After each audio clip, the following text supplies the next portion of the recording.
Bonjour et bienvenue à ce webinaire autour de la gestion de la sécurité et de l'accès réseau avec Jamf. Aujourd'hui, nous serons deux à vous présenter ce webinaire. La première personne sera Mathieu Castel, notre ingénieur système, qui s'occupera de toute la partie technique, et moi-même, Clément Fradet, qui suis en charge du business développement pour le marché français. Je vais vous présenter assez rapidement Jamf avant de rentrer dans le vif du sujet, afin de, de comprendre rapidement ce que nous sommes et Jamf dans son ensemble, comment nous pouvons vous aider. Effectivement, notre mission est d'aider les organisations de tout type, donc les entreprises, petites ou grandes, les universités, les écoles et aussi les centres de recherche à réussir avec Apple. Alors, nous faisons cela à travers notre offre d'Apple Enterprise Management. Donc, tout d'abord, notre offre MDM historique qui s'est développée sur une plateforme de gestion Apple pour l'entreprise, aussi nommée donc Apple Enterprise Management, en proposant un catalogue de solutions dédiées à l'entreprise. Jamf, c'est la seule entreprise qui automatise l'ensemble du cycle de vie des appareils Apple au sein des entreprises, que ce soit pour le déploiement, la gestion et la sécurité, sans dégrader évidemment l'expérience de l'utilisateur final, ni exiger que le service informatique n'ait à intervenir physiquement sur l'appareil. Ce qui signifie aussi que Jamf préserve une expérience Apple native et cohérente, qui est attendue par tous les utilisateurs de cette marque-là. On essaie aussi de respecter les exigences de sécurité, de conformité et de confidentialité des entreprises. Donc, nous allons aujourd'hui évoquer la sécurité et l'accès réseau via Jamf, mais nous sommes aussi capables de connecter les utilisateurs aux ressources et de mettre en place une expérience de déploiement zéro touch. Alors Jamf, en quelques chiffres, on aide plus de 60 000 entreprises dans le monde, aussi écoles, des hôpitaux à travers le monde. Donc voilà, 60 000 est le nombre de clients total de Jamf dans le monde. Et les plus gros font confiance à Jamf, car on compte parmi les plus grosses compagnies technologiques américaines, les plus grosses banques américaines aussi. C'est aussi vrai pour le CAC 40, par exemple, où on compte 22 des 40 entreprises du CAC 40 comme clients. Alors pourquoi est-ce que ces clients nous choisissent? C'est parce que nous avons près de 20 ans d'expérience sur le marché Apple. Nous évoluons aux côtés d'Apple et nous suivons le parcours d'Apple dans le développement notamment de ses mises à jour et de ses nouveaux produits. Et en plus de ça, nous offrons une expérience produit qui est globale et axée sur l'écosystème Apple, mais qui s'intègre néanmoins dans votre environnement existant grâce aux nombreuses intégrations que notre marketplace offre. On a notamment des intégrations avec Microsoft, que ce soit Intune, SCCM, ou d'autres solutions. Les solutions de Jamf sont compatibles avec tous les nouveaux systèmes d'exploitation dès le premier jour de leur disponibilité. Donc ça, c'est une chose qui existe depuis 2012. Nous prenons en charge les versions macOS, iOS et plus récemment les versions tvOS et iPadOS dès le premier jour. C'est ce qu'on appelle le SameDay Support. Bien entendu, nous ne serions rien sans nos clients et donc la communauté Jamf Nation, dont nous sommes très fiers. Ce forum en ligne abrite plus de 100 000 personnes spécialisées dans l'informatique Apple qui apprennent les unes des autres, discutent des meilleures pratiques et ont accès à une multitude de ressources et d'outils tiers. Donc cette plateforme, c'est un accès gratuit où vous pouvez tout à fait trouver des informations sur les problèmes que vous pouvez rencontrer et discuter avec d'autres utilisateurs de cette marque-là. Pour finir sur cette présentation de Jamf, nous offrons d'autres services pour vous aider à réussir et à bien déployer et sécuriser vos devices. Nous avons des Pro Services qui proposent des services sur place ou à distance pour adapter Jamf à votre environnement. Et nous proposons aussi des formations et des certifications animées par notre équipe de formation avec lesquelles vous pouvez devenir un expert de Jamf et élargir ainsi votre éventail de compétences. Et enfin, nous disposons d'une équipe de support mondial dans plusieurs langues, y compris le français. Et nous proposons même une assistance 24 heures sur 24 et 7 jours sur 7 via nos formules d'assistance premium. Voilà pour la rapide présentation de Jamf dans sa globalité. Je vais maintenant laisser la main à mon collègue Mathieu Castel. Merci Clément, bonjour à tous, je m'appelle Mathieu, je suis Senior Systems Engineer chez Jamf pour la France. Ravi de vous retrouver pour ce nouveau webinaire où on va parler effectivement du réseau, de la sécurité, des meilleures pratiques chez Jamf que l'on propose à tous nos clients qui utilisent nos solutions et qui ont envie d'en savoir un petit peu plus, peut-être que c'est votre cas, sur l'ensemble de ces problématiques. Alors donc aujourd'hui, cette thématique, c'est comment je vais pouvoir, en tant qu'administrateur, gérer la sécurité et l'accès au réseau en utilisant les solutions de Jamf pour gérer mes appareils Apple et comment je vais pouvoir un petit peu optimiser tout ça. C'est des problématiques qui sont souvent comment je pourrais dire ça, assez délimitées et puis souvent oubliées quand on lance un projet Apple. Pourtant, on se retrouve parfois avec des difficultés à intégrer au mieux les appareils Apple dans le réseau existant de l'organisation. Peut-être que vous avez des réseaux 802.1x, que vous avez des certificats, peut-être que vous avez des mécanismes de VPN qui doivent être en place. Et donc on va regarder un petit peu tout ça à travers ces petites slides et ce webinar que je vais vous montrer dans un instant. Donc justement, ça nous amène à notre agenda du jour, la gestion des réseaux, comment je vais pouvoir un petit peu au mieux gérer mes réseaux avec Jamf, quels sont les différents types de réseaux, on va voir également tout ça. Ensuite, on va avoir l'utilisation des certificats, donc c'est vrai que c'est un sujet un petit peu touffu où il y a plusieurs manières d'arriver à un résultat satisfaisant. Il y a plusieurs technologies également de fourniture de certificats. On parle de PKI, on parle de SCEP, on parle d'ADCS également si vous êtes dans un environnement plutôt Microsoft. Donc l'utilisation des certificats est quelque chose d'assez complexe et on va tenter de débroussailler un petit peu tout ça. Enfin, on verra également la configuration des réseaux d'entreprise. Peut-être que ça fera aussi écho avec la thématique précédente de l'utilisation des certificats, comment je vais pouvoir utiliser mes certificats pour me connecter à mes réseaux d'entreprise, notamment dans un mécanisme 802.1x par exemple. Et enfin, comment je peux donner à mes collaborateurs la possibilité de se connecter et de rejoindre mes réseaux à distance. Sachez d'ailleurs, on n'en parlera pas forcément aujourd'hui, mais Jamf fournit des solutions pour accéder et remplacer les mécanismes de VPN. Donc on fournit notamment une solution qui s'appelle Jamf Private Access. Jamf Private Access permet en fait très facilement de déployer sur des appareils Apple des mécanismes de connexion au réseau et ce qu'on appelle également du ZTNA, donc c'est-à-dire c'est du VPN 2.0 qui vous permettra avec des performances bien supérieures au VPN de vous connecter à vos réseaux à distance et même potentiellement de réutiliser une liaison VPN qui serait préexistante, par exemple il y a du IPsec. C'est pas l'objet de la discussion du jour, on va plutôt se focaliser sur la configuration des appareils Apple avec un réseau existant. Alors, quand on parle de réseau, ça amène différents défis, des challenges en français, les défis en français et les challenges en anglais. Le premier, c'est déjà comment je vais pouvoir m'authentifier. Quand je suis au sein de l'entreprise, quand je suis dans les bureaux, comment je suis capable d'être authentifié. Est-ce que je suis authentifié par un simple mot de passe si je me connecte à mon Wi-Fi et je tape un mot de passe de l'entreprise et puis j'y ai accès. C'est généralement ce qu'on retrouve dans les toutes petites entreprises ou les petites agences ou les petits sites d'entreprise. Après, dans des cas un petit peu plus complexes, on va avoir une fédération d'identité qui va réutiliser l'identité de l'utilisateur pour faire une authentification au WPA2 entreprise, par exemple, du PEAP, EAPTLS, ce genre de choses. Et puis, dans des cas encore plus complexes, on aura une authentification par certificat délivré par une PKI qui permet de se connecter. Et peut-être que vous voulez utiliser des certificats pour vous connecter au réseau de l'entreprise, mais vous ne savez pas comment faire. Donc, comment je vais être capable de déployer déjà le bon certificat pour la bonne machine, le bon utilisateur, comment je vais pouvoir aller discuter avec mes équipes qui peut-être distribuent ce genre de certificat et qui m'oblige à montrer patte blanche pour accéder au réseau de l'entreprise sur site.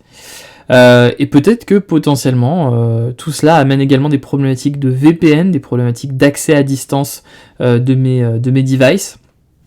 Et donc ça m'amène une autre problématique qui est comment je suis capable de contrôler, de sécuriser l'ensemble de ma couche réseau, y compris sur les appareils qui sont distants, donc c'est-à-dire pas forcément au sein des murs de l'entreprise.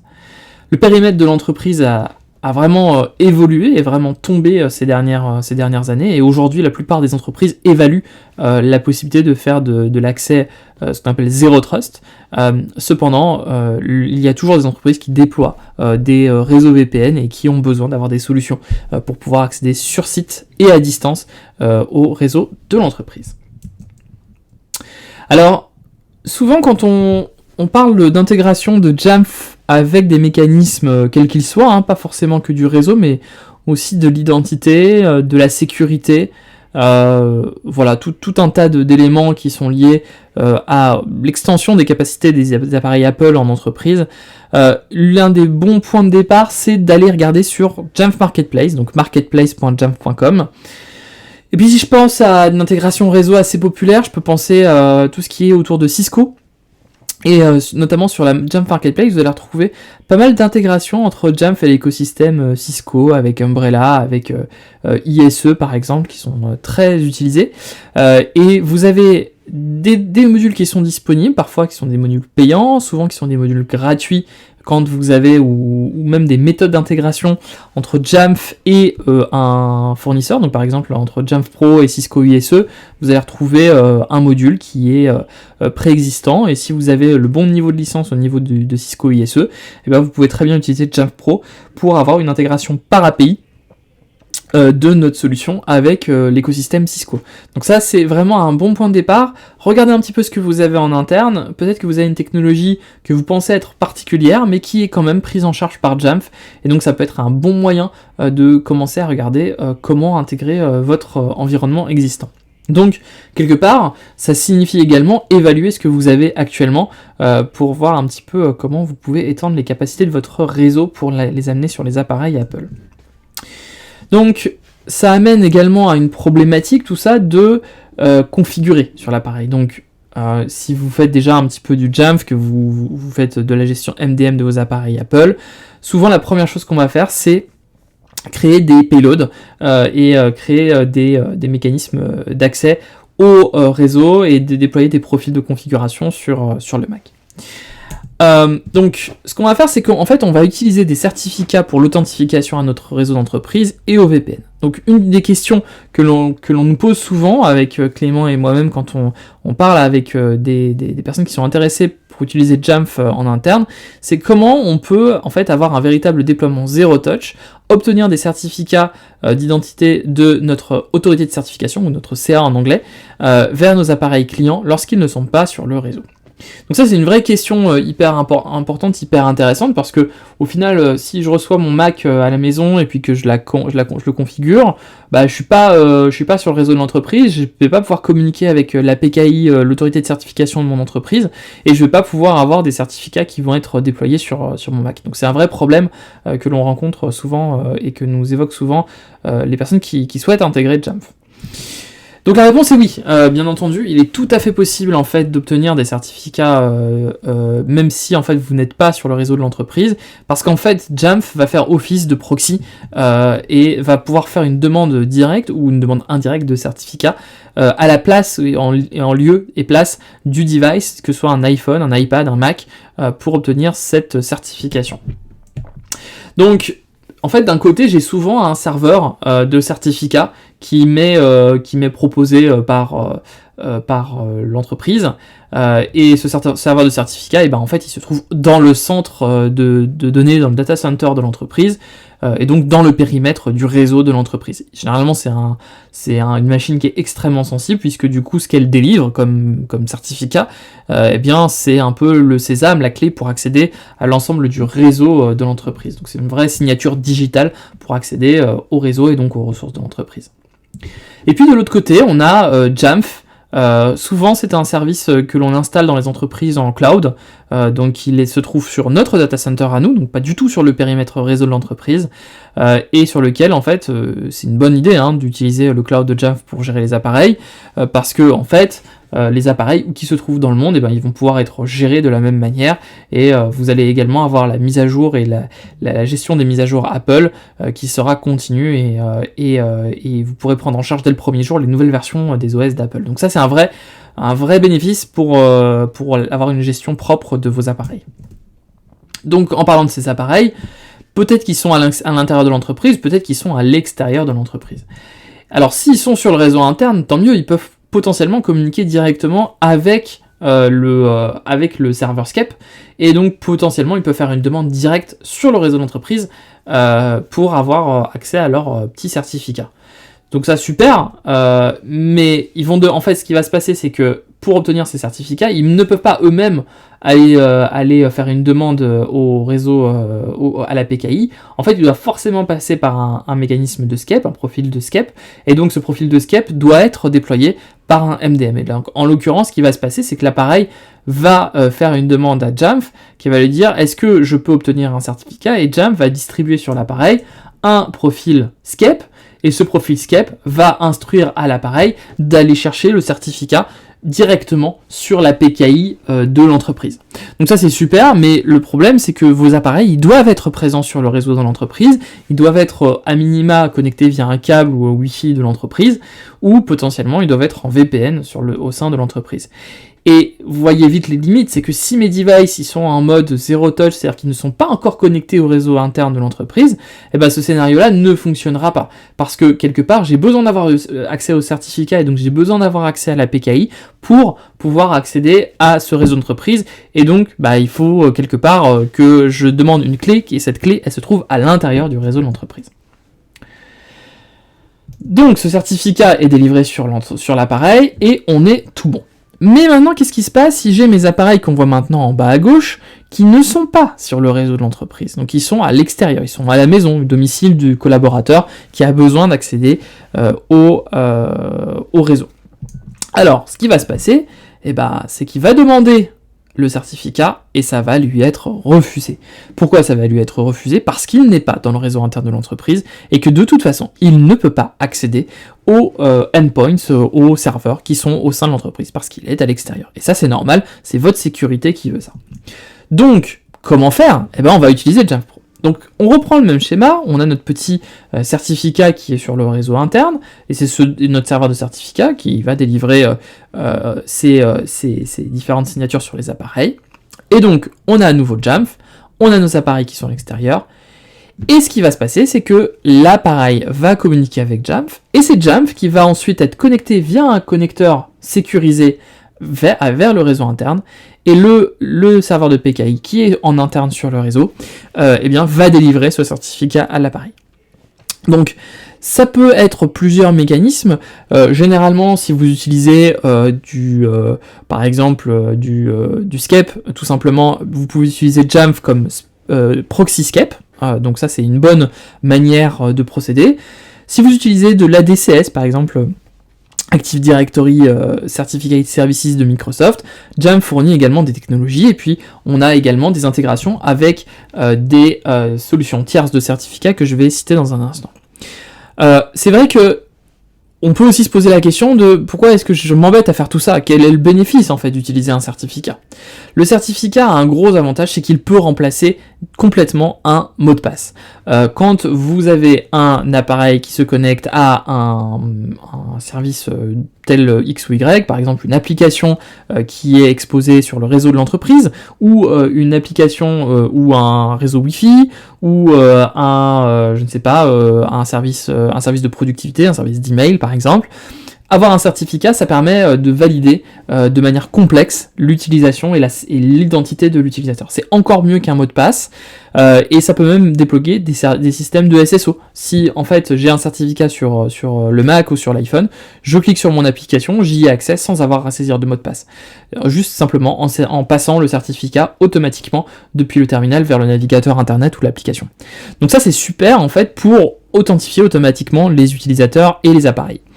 Et donc Jamf ou l'autorité de certification émettrice peuvent supprimer ou révoquer l'authentification automatique. Ça aussi c'est super intéressant parce que du coup si demain l'employé il quitte l'entreprise ou qui se fait pirater, qui perd son certificat ou son appareil, directement l'autorité de certification peut décider de révoquer le certificat et il n'aura plus accès jusqu'à ce qu'il y ait un nouveau certificat qui soit réémis. Donc ça c'est super, et le gros avantage c'est que les certificats qui sont fournis par le MDM ne sont pas portables. D'ailleurs vous pouvez même interdire en fait d'exporter des certificats qui sont déployés par le MDM, par Jamf sur l'appareil, et vous pouvez pas extraire en fait ces certificats du keychain, du trousseau d'accès du Mac ou de l'iPhone ou de l'iPad pour ensuite les exporter vers d'autres appareils. Donc ça c'est une option, hein. Vous pouvez aussi très bien l'autoriser, mais généralement on interdit, ce qui permet en fait vraiment d'associer et de renforcer la sécurité entre un appareil qui est éligible à un certificat et l'accès à une application par un utilisateur. Donc pour accéder en fait à ces différents certificats, on a plusieurs sources externes. Alors on a SCEP, donc Simple Certificate Enrollment Protocol Proxy, donc un proxy SCEP. Dans le monde Windows, ça s'appelle aussi NDES, hein, c'est la même chose, c'est la version Microsoft de SCEP.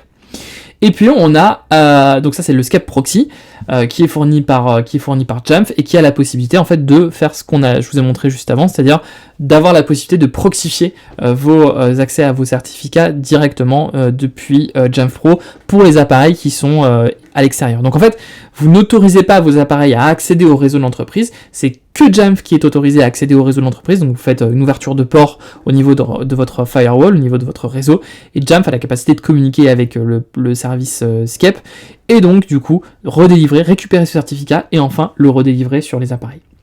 L'autre avantage que vous pouvez utiliser, c'est ADCS Connector, Active Directory Certificate Connector. Donc ça, c'est plutôt à installer aux côtés de votre infrastructure. Donc c'est une petite application, un petit supplément à ajouter au niveau de votre infra. Et ça permet en fait directement d'avoir une gestion complète du cycle de vie de vos certificats, de la révocation à l'émission des certificats, son renouvellement également.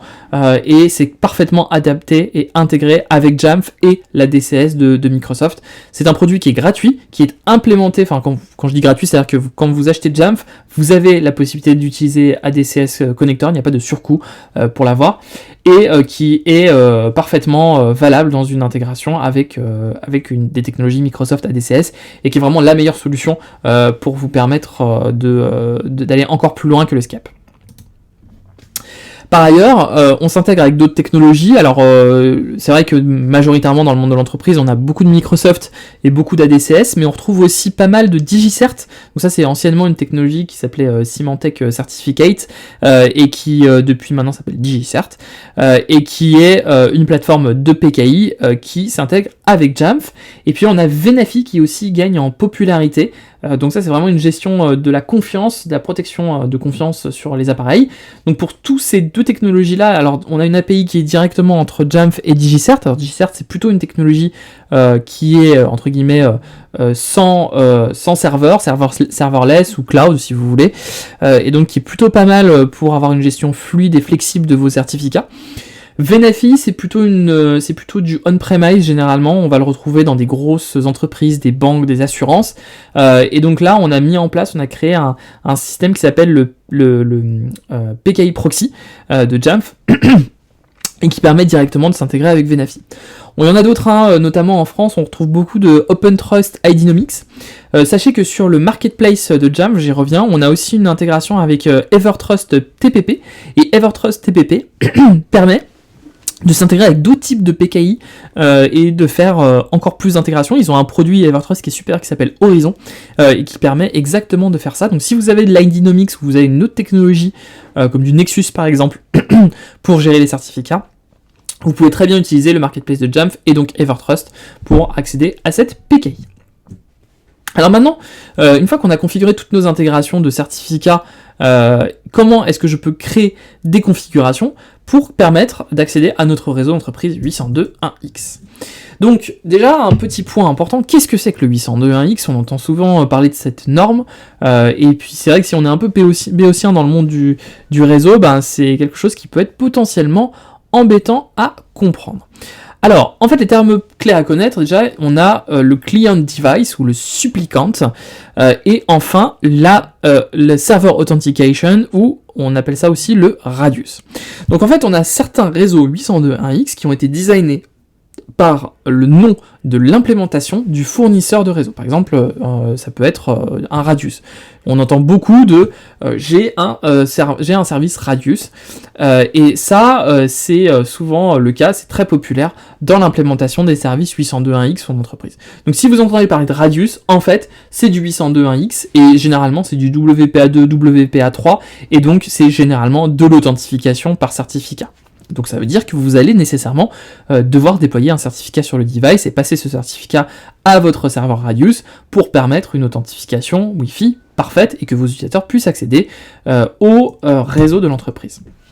Mais sachez que ce 802.1x n'est pas forcément lié à du Wi-Fi, même si c'est souvent le cas, ça peut aussi être lié à de l'Ethernet. Donc si vous avez de l'Ethernet, vous avez aussi la possibilité de dire, Coco, si tu arrives sur mon réseau d'entreprise avec ton Mac et que tu branches un câble Internet, tu dois quand même présenter un certificat et tu dois quand même montrer patte blanche pour accéder au réseau d'entreprise. Donc ça évite, vous savez, les petits malins qui arrivent avec un réseau qui pénètre dans l'entreprise, ils prennent n'importe quel câble réseau, ils rentrent sur l'entreprise et puis ils volent toutes les données de l'entreprise. Ça c'est déjà vu, ça se voit assez souvent, et c'est pour ça que c'est souvent important de ne pas négliger la sécurisation de votre réseau Ethernet.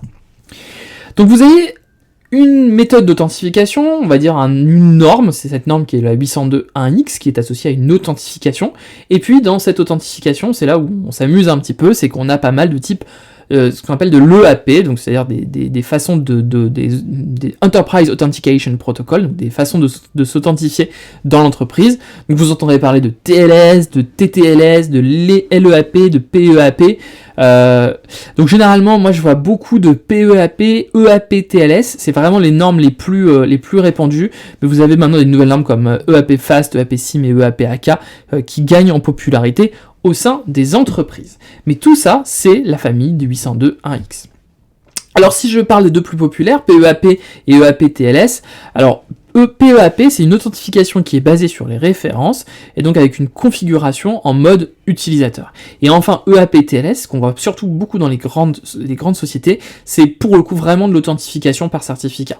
Donc l'authentification par certificat signifie que vous avez déployé un certificat système ou un certificat machine ou un certificat utilisateur, et donc ce certificat utilisateur va ensuite être passé par Jamf sur l'appareil pour pouvoir l'authentifier à votre réseau et donc lui permettre d'accéder aux différentes ressources de l'entreprise.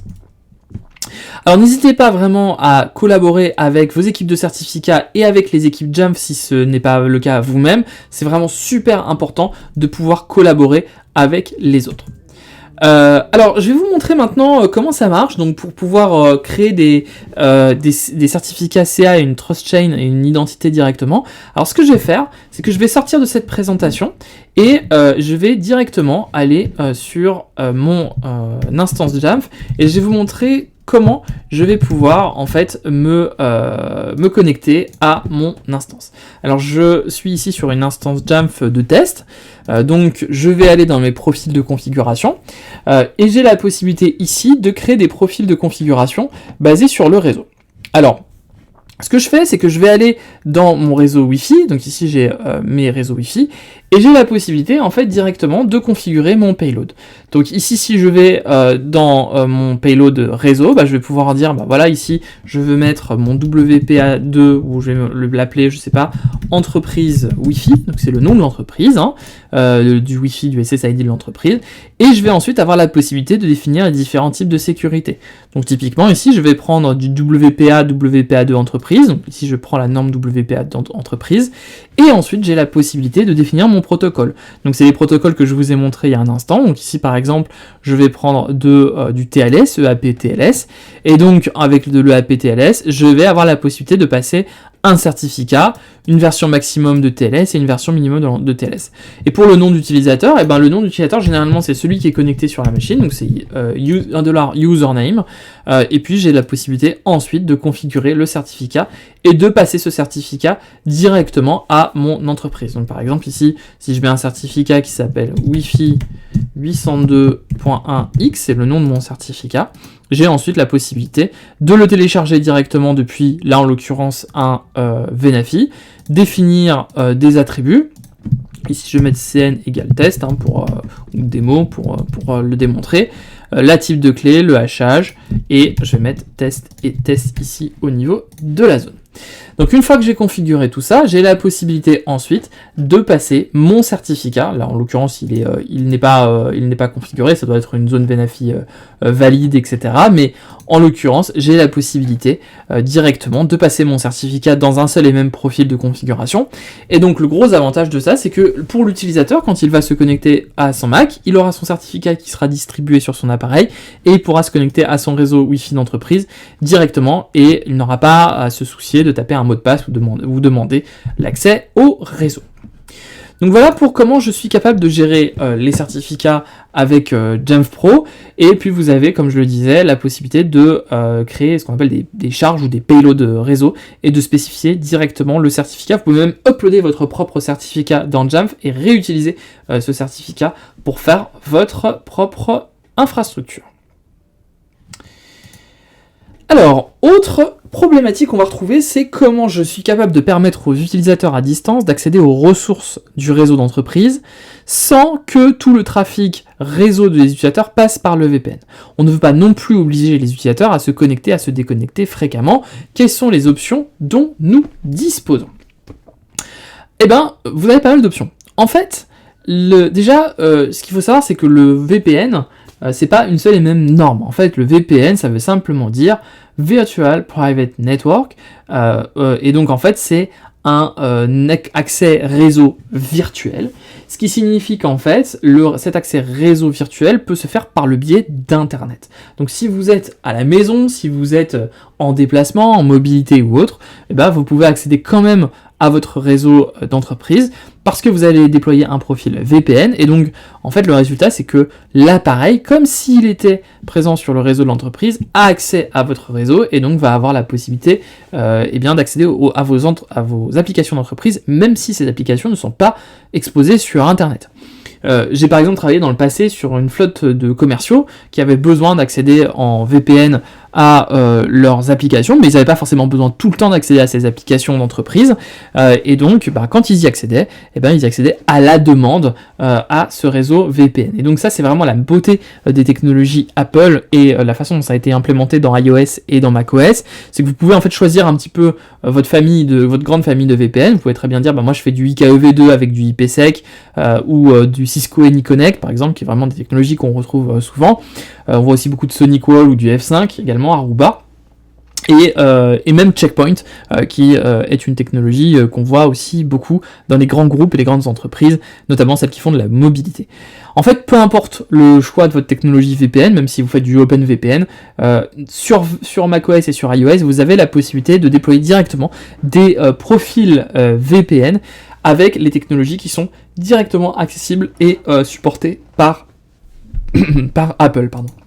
Donc, ce qui est super, en fait, c'est que en gérant le VPN avec l'écosystème Apple, vous avez la possibilité de créer ce qu'on appelle des règles à la demande. Donc vous avez plusieurs moyens de faire du VPN à la demande. Le principe général, c'est de se dire, ok, j'ai besoin d'accéder de temps à autre à des ressources ou à des applications d'entreprise. Par exemple, j'ai besoin d'accéder, à mes applications métiers, mais par contre, si je suis à l'extérieur de l'entreprise, j'ai besoin d'accéder à Internet normalement, j'ai besoin d'accéder aux news, j'ai besoin de regarder mes mails qui sont sur Office 365, c'est-à-dire qui sont pas dans l'entreprise, qui sont dans le cloud. J'ai pas besoin d'être en VPN en fait, je peux directement y accéder. Et donc en fait, pour ça, l'idée c'est de pouvoir décharger au plus possible la bande passante de votre entreprise, de pouvoir éviter de rediriger tout le réseau de l'entreprise, de tous vos devices, qu'ils soient à l'intérieur de l'entreprise ou à l'extérieur de l'entreprise, vers votre VPN. Ça va vous économiser également de la bande passante, mais uniquement de créer des liaisons à la demande. Donc pour ça, en fait, Jamf vous permet en fait de créer des règles VPN, donc ce qu'on appelle aussi du PairApp VPN ou du App to PairApp VPN sur la partie macOS, et vous avez aussi la possibilité de définir vos SSID, vos hostnames, etc. Donc comment ça marche ? Je vais repasser sur Jamf Pro. Ici, si je vais dans mes profils de configuration, j'ai la possibilité de créer divers profils, et notamment de pouvoir créer des profils VPN. Donc ici, si je vais configurer mon VPN en cliquant sur le petit cadenas, j'ai la possibilité de choisir ma technologie VPN. Donc ici, je vais aller choisir une technologie IPsec, tout ce qu'il y a de plus classique, et je vais dire, par exemple, mon serveur, c'est vpn.entreprise.net, par exemple. Je vais éventuellement passer un compte d'entreprise, et puis après, ce qu'on fait, c'est soit on fait un shared secret ou un certificat. Donc si je fais certificat, je vais pouvoir utiliser une identité de certificat que j'ai déjà déployée sur mon appareil mobile. Donc là, en l'occurrence, c'est pour les appareils iOS, iPadOS, des iPhones, des iPads par exemple, qui ont besoin d'accéder à des applications d'entreprise. J'ai même la possibilité de passer des informations sur mon proxy, si par exemple j'ai un proxy pack qui doit être associé à mon VPN, et j'ai tout ça dans un seul et même profil. Donc typiquement en IPsec, ce qu'on peut faire aussi, c'est un shared secret avec un group name et un secret partagé, et ensuite permettre également de faire de l'accès VPN à la demande. Donc si j'active l'accès VPN à la demande, eh ben, je vais avoir la possibilité de passer mes règles de VPN à la demande, et dire par exemple si je me connecte sur google.com, eh ben, ça va lancer, ou app.entreprise.internal par exemple, ça va lancer la connexion VPN, et donc du coup je serai forcé d'accéder à cette application par le biais du VPN. Et d'ailleurs, je peux même interdire à mes utilisateurs de passer outre cette règle de VPN. Et donc, à chaque fois que cette application sera accédée, l'utilisateur sera, toute l'intégralité du trafic sera tunnelisée dans le VPN quand il s'agit d'une connexion VPN à la demande. Et puis, si vous faites du VPN per app cette fois-ci, eh ben, vous avez la possibilité de définir vos domaines Safari qui seront associés au per app. Donc ça, en l'occurrence, il faut que votre infrastructure supporte le per app. Mais ça peut être aussi des applications, comme par exemple, vous dire, si tu passes par l'application SharePoint de l'entreprise pour accéder aux ressources internes de l'entreprise, tu auras une connexion VPN per app forcément, et d'ailleurs ça va automatiquement démarrer la connexion VPN en lançant l'application. Donc je lance SharePoint, j'ai besoin d'accéder à mes fichiers de l'entreprise qui sont dans le SharePoint, j'y accéderai directement parce que j'ai lancé le per app VPN. Et là, le gros avantage en fait de faire du per app VPN, c'est que le trafic est entre guillemets split tunnelisé, c'est-à-dire que tout le trafic VPN va passer par le per app VPN et ne passera pas par le reste du trafic, typiquement par les autres applications comme Safari ou autres. Donc ça c'est super bien parce que c'est flexible et vous pouvez vraiment choisir quelle est la méthode d'authentification VPN que vous voulez choisir, et tout ça se fait nativement en utilisant les mécanismes VPN qui sont fournis par Apple sur iOS ou sur macOS. Alors, quelle autre technologie native d'Apple peut contribuer à la sécurité du réseau ? Alors, vous avez plein d'autres mécanismes de gestion de la sécurité et du réseau dans l'écosystème Apple. L'une d'entre elles, c'est par exemple le filtre de contenu web qui a apparu il y a maintenant un certain moment depuis iOS 7. Donc avec le filtre de contenu web, vous pouvez en fait gérer qui accède à quoi sur les terminaux via des catégories. Donc par exemple, vous pouvez très bien interdire l'accès à des sites pour adultes sur vos appareils. Ce qu'il faut savoir en fait, c'est que, attention, ça reste quand même assez peu manageable, donc assez limité, et c'est un peu une boîte noire. Donc c'est pour ça qu'en fait Jamf, on a lancé Jamf Data Policy qui permet d'aller encore plus loin que ça. Et donc pour en savoir plus sur Jamf Data Policy, vous pouvez en fait carrément filtrer par catégorie, dire je veux pas que mes utilisateurs accèdent à des sites de jeux, à des sites de casino, je veux pas qu'ils accèdent à certains services de cloud. Par exemple, je dis je veux bien qu'ils accèdent à iCloud, mais tous les autres services de cloud, je suis pas d'accord pour qu'ils stockent leurs documents. Ça c'est quelque chose que vous pouvez faire directement via Jamf Data Policy, qui est une solution disponible sur Mac et sur iOS, et même sur Android et Windows également, bien sûr, sur l'ensemble des technologies Jamf. Donc vous pouvez en savoir plus sur jamf.com. On a également des extensions système, donc ça permet de gérer notamment les extensions système réseau, proxy HTTP global, proxy DNS et enfin DNS crypté. Vous pouvez même utiliser une technologie qui s'appelle Jamf Private Access, qui utilise ces technologies de DNS et de VPN de nouvelle génération. Et donc vous pouvez à nouveau en savoir plus sur Jamf Private Access et Jamf Data Policy directement sur notre site jamf.com/fr.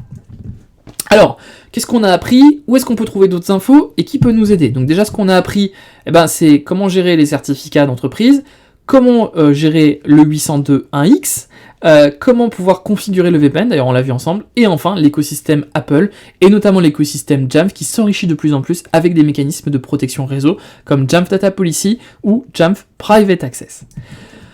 N'oubliez pas que vous avez également la plus grande communauté d'administrateurs Apple au monde, qui est la Jamf Nation, avec plus de 100 000 membres collègues administrateurs Apple. C'est une communauté qui est gratuite et ouverte au public. Vous n'avez même pas besoin d'être client Jamf. Vous pouvez directement vous inscrire sur Jamf Nation et commencer la conversation avec d'autres collègues de la communauté Apple. Sachez également que nous offrons, comme l'évoquait tout à l'heure Clément, des pro-services. Donc si vous avez envie d'intégrer toutes ces technologies, tout ce qu'on a vu aujourd'hui, vous nous contactez, on intègre Jamf chez vous et on vous aide à configurer grâce aux pro-services, notamment ce qu'on appelle les Jumpstart, directement les technologies Jamf dans votre organisation. On fournit également des formations, notamment la Jamf 200, 300, 400, qui sont des super formations en présentiel, en classe. Alors maintenant, ça se fait en classe virtuelle beaucoup avec la pandémie, mais vous pouvez directement nous contacter et on vous inscrira à une classe de formation. Pour ça, vous pouvez également contacter Clément qui vous aidera à obtenir accès à ces formations. Et enfin, la spécificité de Jamf, comparativement à d'autres acteurs du marché, c'est que nous sommes complètement international. Nous sommes une entreprise qui est présente dans de nombreux pays. On a plus de 17 bureaux à travers le monde, et notamment on a des bureaux en Europe, avec du support en français qui peut répondre à toutes vos questions. Nous avons un support également qui est disponible 24 heures sur 24, 7 jours sur 7, ce qu'on appelle Follow the Sun, c'est-à-dire que en fonction de votre niveau de support que vous avez choisi, eh bien vous pourrez même avoir un support qui est disponible pour tous vos utilisateurs où qu'ils se trouvent sur la planète. Voilà, donc un petit peu pour ce webinaire. Vous pouvez, si vous avez plus de questions, nous contacter sur france@jamf.com et on sera ravis de vous aider, de vous guider dans tous vos